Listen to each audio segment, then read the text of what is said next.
Ay buntag engineer Legsong sir. Sir, i-turnover karon ang upat kaning AutoKit truck sir. Sir, para unsa ni ang truck sir?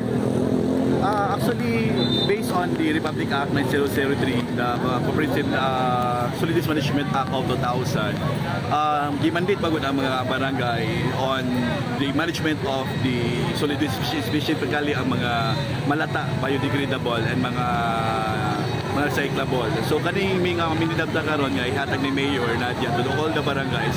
As only 4 pa ni karon na there are 6 remainings pa.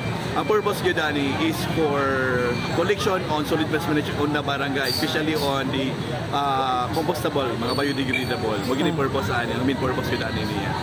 So sa mga barangay karon na makadawat sir? Ang priority karon, ang nauna gyud karon ang madagko na mga barangay sama sa Santa Ana, Santa Cruz, Natumulan, and Nakasinglot.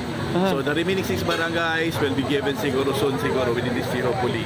Ayan. So ang gamit yun na ni sir for kaning sagbot gyud siya ng mga basura. This is a multi-purpose vehicle, but the main purpose gyud ani is for collection sa mga basura. Mga pila ba ang kandidata ni sir?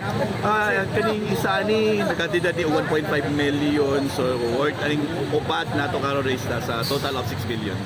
Ayun so sir, ikabutyag no nga napapod ang unom ga mga barangay. So probably sir, mga kanusa po to sir ihatag ilaha. Dili ta makaingon ko kanusa gyud, but hopefully within this year makahatag ta kana atong target karon nga year matagaan to tanang nga barangay. Parang ma-transfer na dito ang responsibility sa barangay una collection sa mga basura, especially sa mga malata.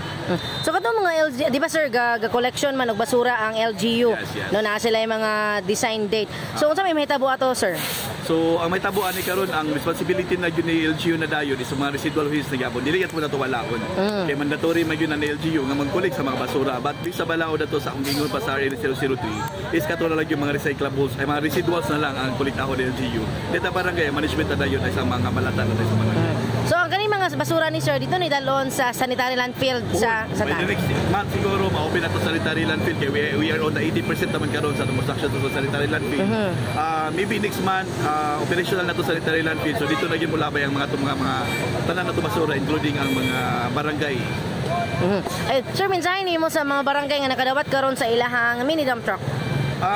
Sa tanang barangay na lang, magtinabangay ta sa atong kalimpyo sa palibot, especially sa Taguluan.